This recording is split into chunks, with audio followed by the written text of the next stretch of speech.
सभी को जय मसीह की। प्रभु आप सबको बहुत आशीष दे। जैसे कि आप सभी लोग जानते हैं कि 2022 जो है जाने वाला है और 2023 आने वाला है। इसलिए हम कुछ ऐसा करें जिससे कि हमारे जीवन में आने वाले साल के लिए कोई भी अफसोस ना हो। और जैसा कि आपने टाइटल में भी देखा है कि 2022 में कुछ ऐसा करें कि 2023 में कोई अफसोस ना रहे। तो हम ऐसा क्या करें?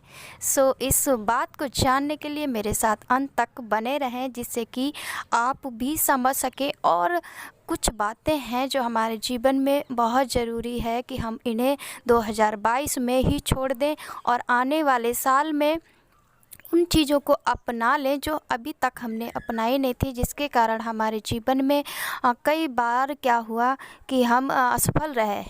इसलिए हमें वो चीज़ें चाहिए जो कि हमारे आने वाले नए साल में, जो कि 2023 में हम पूरा साल भर जो हमारे बीते हुए पलों को भूल करके और उनको छोड़ करके, जिससे कि हमारा जीवन में कोई अफसोस हमें महसूस ना हो। आप अगर नए हैं तो इस चैनल को सब्सक्राइब करें, कमेंट ज़रूर करें और लाइक करें, शेयर करें, जिससे कि प्रभु आपके भी जीवन में उत्साह और आशीष को भरपूरी से दे। आइए शुरू करते हैं। जैसे कि हमारा 2022 साल जब हमारे जीवन में नए साल के रूप में हमने मनाया था, तो प्रियो उस साल से लेकर के आज दिसंबर के महीने तक को हमें पूरी बातों को याद करना है। कई बार हमारा किसी से झगड़ा हुआ, कई बार हमने किसी के प्रति बहुत बुरा बर्ताव जो है अपने द्वारा उनके साथ किया। कई बार हमने किसी को क्षमा नहीं किया। कई बार हमने ऐसा किया कि हम बेवजह ही किसी से रूठ गए। और कई बार हमारे साथ भी ऐसा हुआ कि कईयों ने मुझे दिल दुखाया, लेकिन क्या अभी तक आपने उनको क्षमा नहीं किया? ये सब आप कैसे समझ सकते हैं कि आपने उन्हें क्षमा कर दिया है और आपका बोझ अब बिल्कुल उतर चुका है? ये सब आप कैसे जानेंगे? ये सब आप जानने के लिए पूरा साल भर को स्मरण करें, अपनी एक एक बात को स्मरण करें। क्योंकि हम लोग करते क्या हैं, हम अपनी गलतियां भूल जाते हैं, लेकिन अगर किसी के साथ थोड़ा सा भी हमारे द्वारा कुछ भला हुआ तो वो सब बातें याद रखते हैं, लेकिन बुराइयां जो हमारे द्वारा किसी के लिए की हैं हमने, तो वो हम भूल जाते हैं। और इससे होता क्या है, जाने अनजाने में हमारा मन बहुत बेचैन रहता है, क्योंकि अगले व्यक्ति को हमने अभी तक क्षमा नहीं किया है। उसके प्रति अभी तक हमारे मन में बैर भाव छुपा बैठा है, और वो जब तक आपके मन में छुपा बैठा रहेगा तब तक आप आने वाले साल की खुशियाँ, साल भी तो आ जाएगा पर आप खुश अपने आप को नहीं पाएंगे। क्योंकि जो पहले था वही आज भी हम अपना बोझ जो है किसी को ना क्षमा करके, वो बोझ है किसी के प्रति कड़वाहट रख करके, ईर्ष्या रख करके, किसी के प्रति बहुत ही बुरा हमारे जीवन के द्वारा जो हम उनके साथ व्यवहार करते हैं, वो सब हम क्या करते हैं, नए साल में भी लेकर के जाना चाहते हैं। क्यों ना कुछ ऐसा करें कि हम जो नया साल है, इसके लिए हम अपने इस पुराने साल में ही उसे अलविदा कहने से पहले ही हम कुछ ऐसा कर जाएं जिससे कि आने वाले साल में कोई हमारे मन में अफसोस ना रहे और हम एक अलग ही जीवन में प्रवेश कर जाएं। इसीलिए प्रियो, अपने हर एक बात को याद करो। क्या किसी को आपने थप्पड़ मारा था? क्या किसी को आपने बुरा भला कहा था? क्या आपका काम ना बनने पर आप उस व्यक्ति के प्रति जलन रखने लगे? क्या आपका कहना ना मानने पर आपने उस व्यक्ति को अपने मन से उतार दिया? या फिर आपने कई बार ऐसा किया कि जिस व्यक्ति ने आपको भला बुरा कहा उसको आपने क्षमा नहीं किया, या फिर कुछ भी ऐसी वस्तु थी आपके पास किसी को देने लायक, लेकिन जब उस व्यक्ति को ज़रूरत पड़ी आपसे लेने के लिए तो आपने झूठ बोला कि नहीं, ये चीज़ हमारे पास नहीं है, हम नहीं दे सकते। तो ये सारी चीज़ें हमारे जीवन में बहुत तरीके से हो सकती हैं। आप अपनी अपनी परिस्थिति के अनुसार समझ लीजिए कि क्या आपके मन में किसी के लिए ऐसी बातें थी, ऐसी भावनाएं थी, या फिर अपना सुख देख करके दूसरों को दुखी देख करके आपने उनको समझा नहीं। कई बार होता क्या है कि हम इतने खुश हो जाते हैं जिसके कारण हम दूसरों का दुख भूल जाते हैं। परमेश्वर का वचन कहता है कि जब कोई व्यक्ति दुखी हो तो आप उसके साथ दुखी हो जाना, और जब कोई व्यक्ति खुश हो तो आप उसके साथ खुशी हो जाना।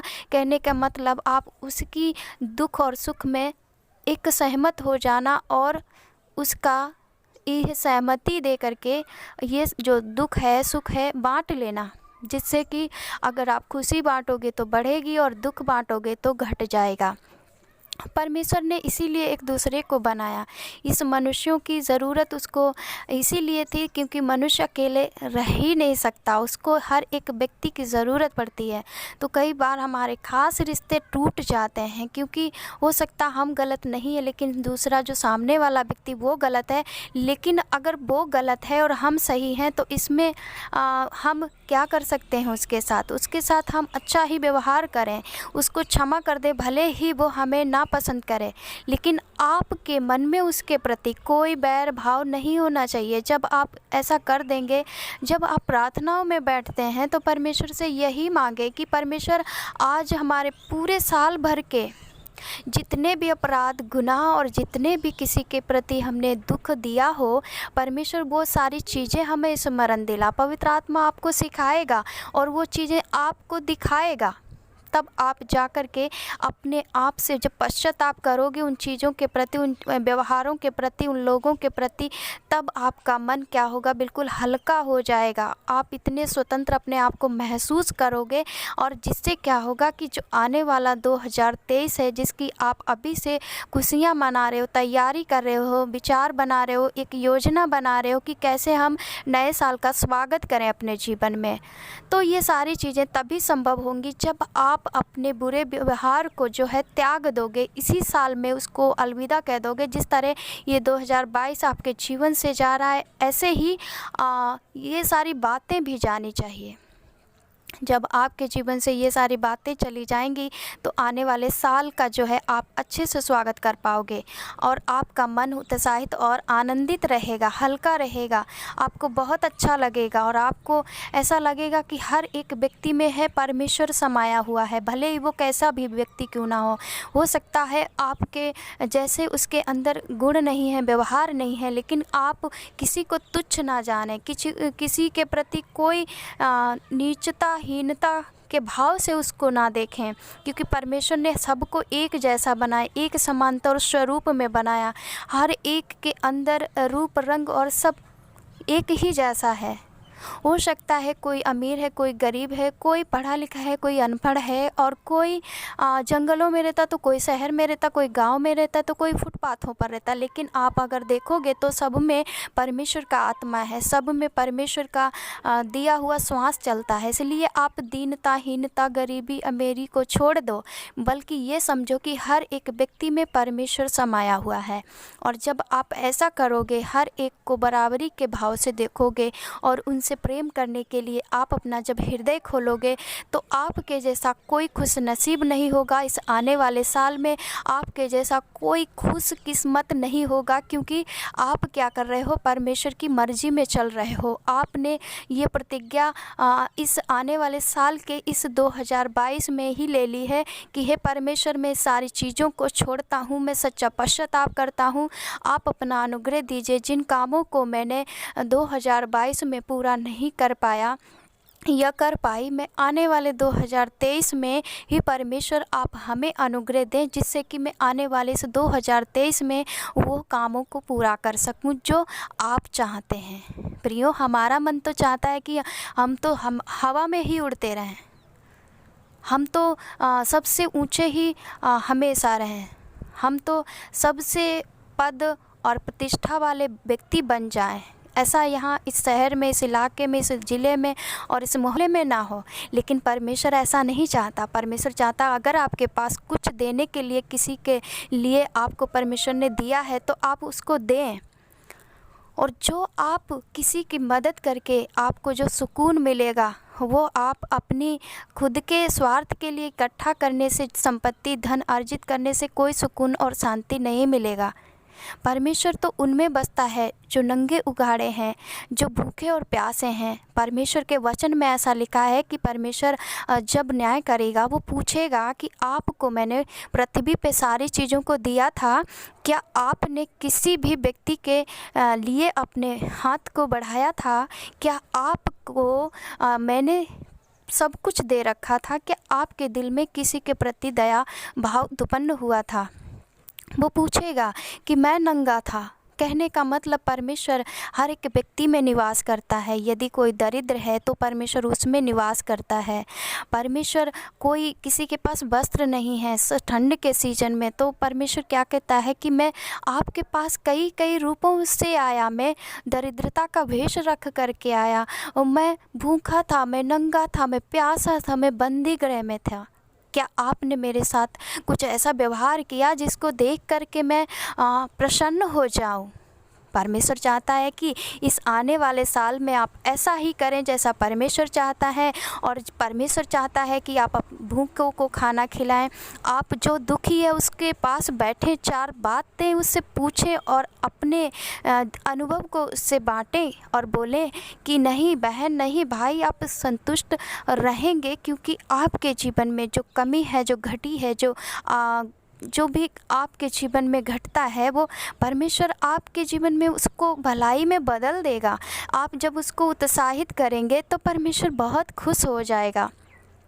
आप जब किसी के प्रति दया का भाव रखते हैं तो परमेश्वर बहुत प्रसन्न हो जाता है। हो सकता है मनुष्य पैसों को पाकर के बड़े बड़े इंसानों को बुलाते हैं जो उनके जैसे, उनकी समान हैं, उनके जैसे घर बंगले और गाड़ी वाले हैं, उनके जैसे ही वो रहते हैं, उनका रहन सहन पहनावा है, तो वो लोग उन्हीं को प्यार करते हैं, उन्हीं से अपना मेल जोल बढ़ाते। लेकिन जो दरिद्र हैं उनके नीचे हैं और उनको वो तुच्छ समझते हैं।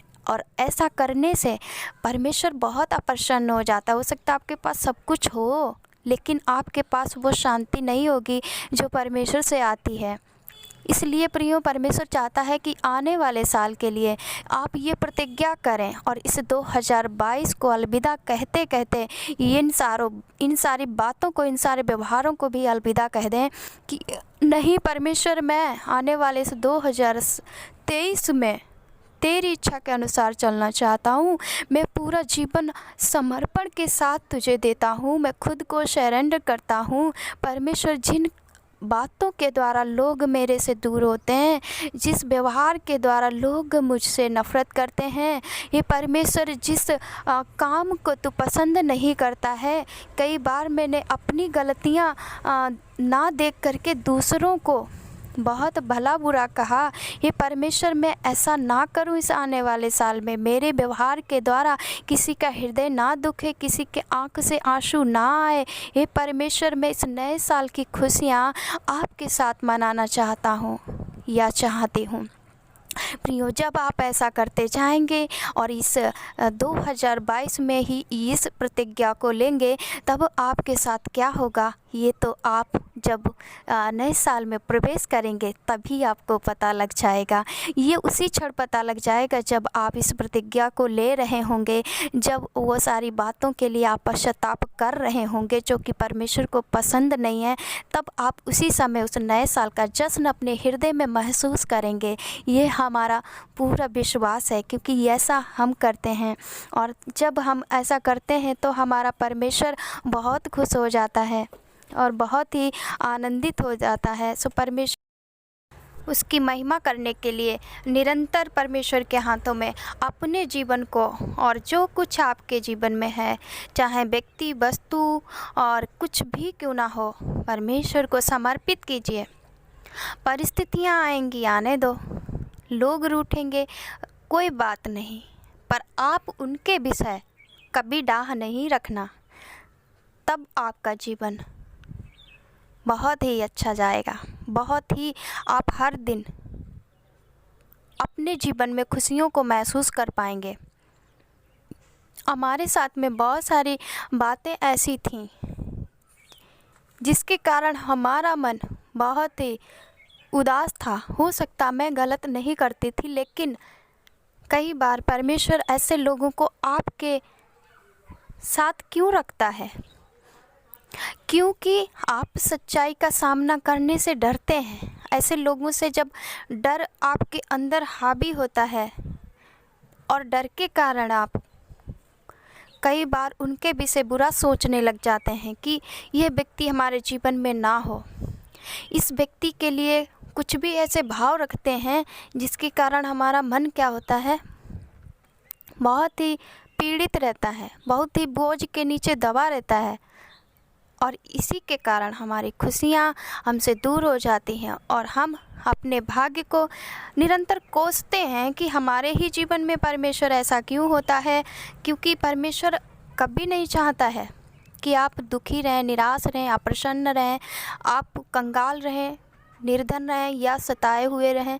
ऐसा परमेश्वर नहीं चाहता। लेकिन परमेश्वर ये चाहता है कि जब लोग आपके साथ बुरा बर्ताव करते हैं तब आप उनके विषय क्या बोलते हैं, क्या सोचते हैं, क्या विचार रखते हैं।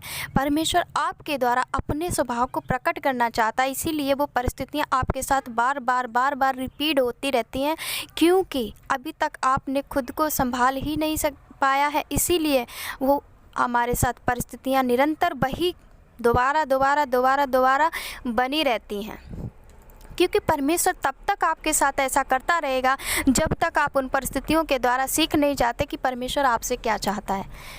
हम भी कई बार हो सकता है हम किसी के लिए ऐसा वैसा काम तो नहीं करते, लेकिन क्या होता है, जो व्यक्ति हमें दुख देता था मैं उसके प्रति डाह रखती थी, मैं उसके प्रति कुड़कुड़ाती थी, मैं उसके विषय बुरा तो नहीं लेकिन फिर भी उसको क्षमा नहीं कर पाती थी, क्योंकि मेरा हृदय दुखी था। और दुखी होने के कारण क्या होता है कि हम उसको क्षमा नहीं करते थे, हम उसको देखना नहीं चाहते थे, हम उसके प्रति अच्छा व्यवहार करने के लिए तैयार नहीं थे। क्योंकि हमारा जब हृदय कोई दुखा देता है तो क्या होता है कि हम उसको कहते हैं अरे ये तो हमारे साथ वही व्यवहार करता है, हम इसको कैसे इसके साथ हम कोई काम अच्छा करें। और ये परिस्थितियाँ जब बनी रहती हैं तो जीवन सचमुच में नारकीय हो जाता है, जीवन तबाह हो जाता है, जीवन बोझ से दब जाता है। चाहे पुराना साल हो चाहे नया साल हो, एक ही जैसा बर्ताव जब हमारे जीवन में बना रहेगा तो हम खुशी कभी नहीं महसूस कर सकते, चाहे हमारे साथ कुछ भी क्यों ना हो। कोई भी जीवन में नए काम करने की तैयारी क्यों ना हो, लेकिन वो खुशी नहीं आती है जब तक कि आप अपने बैरियों को क्षमा नहीं कर देते हैं। जब हमने सीखा, परमेश्वर हमें सिखाता गया कि देख ये परिस्थितियाँ तेरे साथ इसीलिए घटती हैं क्योंकि तू इनके विषय में डाह रखती है, क्योंकि इन्होंने तेरे दिल को दुखाया और तूने इन्हें क्षमा नहीं किया। तो सचमुच में ऐसा ही था। और जब हमने सीखा कि हमें उनको क्षमा कर देना, हो सकता है वो हमारे पीठ पीछे हमारी बुराइयां करते हों, नफ़रत करते हों, कुछ भी क्यों ना करते हों, लेकिन तेरा जो कर्तव्य है, तुझे जो मैंने बोला है तुझको वो करना ही पड़ेगा। और जब ऐसा हमने किया तो सचमुच में प्रियो हम स्वतंत्र अपने आप को पाया। मैंने अपने आप को बहुत ही हल्का पाया, क्योंकि परमेश्वर ने जैसा बोला वैसा ही जब किया, उसका वचन को जब हमने माना और वैसा किया तब हमारे सामने रिज़ल्ट भी वैसा ही आया जैसा कि परमेश्वर ने बोला। इसलिए परमेश्वर कहता है तुम मुझसे अलग होकर कुछ नहीं कर सकते। यीशु कहता है कि तुम मुझसे अलग होकर कुछ नहीं कर सकते। यदि तुम मुझ में बने रहो तो मैं तुम में बना रहूँगा और तुम जो भी मांगोगे वो तुम्हारे लिए हो जाएगा। प्रियो, आपका ये प्रश्न उठ रहा होगा कि आप तो ये सब ऐसे ही कहती हैं, लेकिन नहीं, आपको लगता होगा कि कई प्रार्थनाओं को मैं निरंतर करता हूँ, बहुत साल हो गए, लेकिन उनका उत्तर नहीं आया है। परमेश्वर का वचन कहता है कि जो ठीक समय जब आता है, परमेश्वर ने हर एक चीज़ का समय नियुक्त कर रखा है। जब ठीक समय आता है तब परमेश्वर वो काम आपके लिए संभव कर देता है। इसलिए धीरज रखिए अगर आपकी परिस्थितियाँ नहीं बदली, आपकी प्रार्थनाओं का जवाब अभी तक आपको नहीं मिला, तो परमेश्वर चाहता है कि आप धीरज रख कर के उस विषय के लिए जिसके लिए आपने प्रार्थना की प्रतीक्षा करें, और प्रतीक्षा करते हुए आप परमेश्वर के वचन में बने रहें, विश्वास करते रहें। और जब वो आपने जो विषय रखा था उसका प्रतीक्षा करते हुए आप परमेश्वर की आज्ञा में चलेंगे, तब एक समय ऐसा ज़रूर आएगा कि आपकी प्रार्थना का उत्तर आपकी झोली में आ जाएगा, आपको मिल जाएगा। तो प्रियो, आपको परमेश्वर यही कहना चाहता है कि आप जो 2022 में आपने गलतियां करी, वो इसी 2022 को अलविदा कहते हुए उन परिस्थितियों के द्वारा जो आपको दुख मिला था, उन सब को बाय बाय करके आप नए साल की 2023 की उमंग से भर जाइए और हर दिन एक उत्साह, एक आनंद, एक शांति और परमेश्वर के तेज को अपने जीवन में पाइए। परमेश्वर नहीं चाहता कि जो आपने 2022 में गलती करी वही आप 2023 में दोहराएं। इसलिए निरंतर परमेश्वर का वचन पढ़िए, परमेश्वर के लोगों की संगति कीजिए। जो बात आपको समझ नहीं आती, परमेश्वर से बोलिए, पवित्र आत्मा से गाइड मांगिए, परमेश्वर के जन से सलाह लीजिए और परमेश्वर से हर एक बात को कहिए, जिससे कि आपको परमेश्वर समय समय पर रास्ता दिखा और आप उसके दिखाए हुए रास्ते पर बढ़ते चले जाएं। यही परमेश्वर चाहता है। सो आज आप हमारे साथ ये प्रतिज्ञा लीजिए कि जो हमने 2022 में किया, हे परमेश्वर, हम इस 2022 में ही इन गलतियों को छोड़ते हैं। आप हमें क्षमा करें। हम सच्चा पश्चाताप करते हैं और आपके पास आते हैं। सो प्रियो, आंखें बंद कीजिए, हम आपके लिए प्रार्थना करते हैं।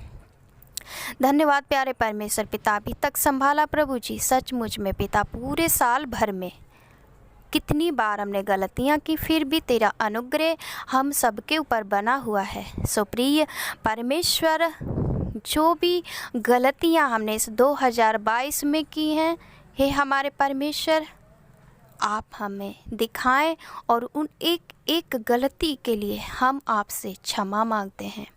आप हमें क्षमा कर दीजिए। हम अपने हर एक दुख देने वाले को क्षमा करते हैं।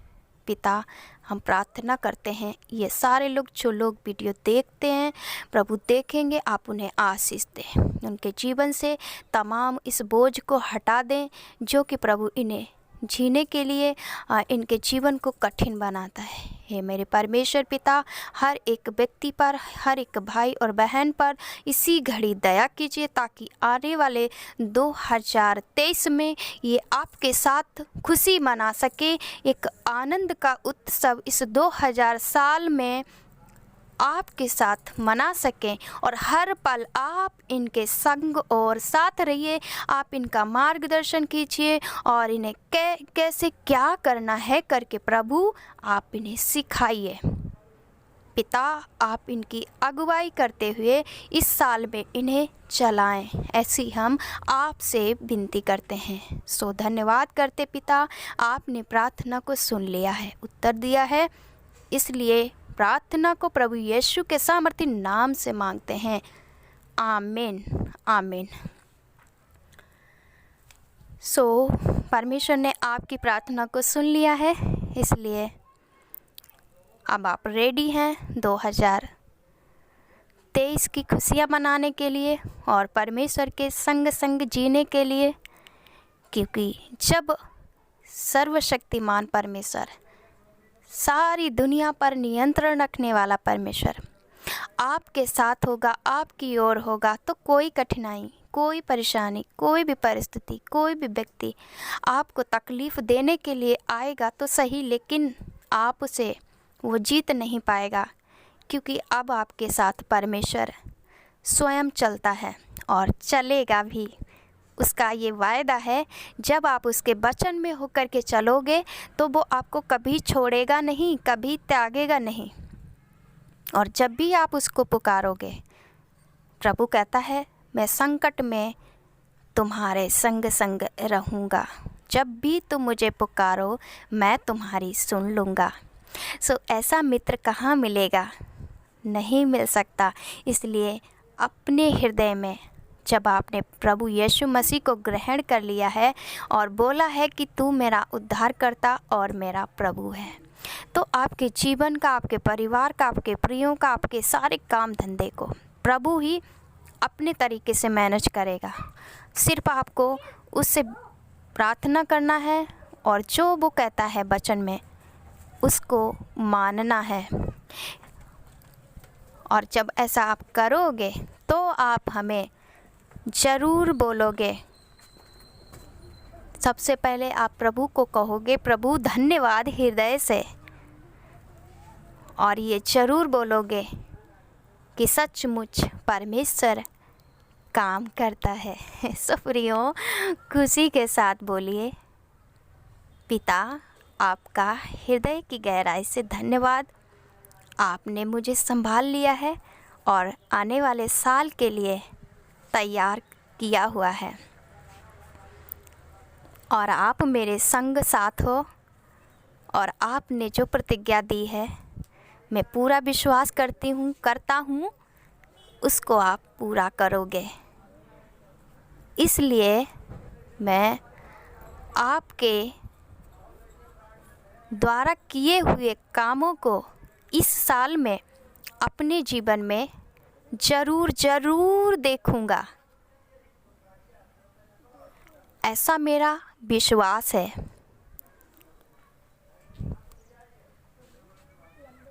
इसलिए प्रभु को धन्यवाद करना, क्योंकि प्रभु ने आपकी हर प्रार्थना को सुन लिया है।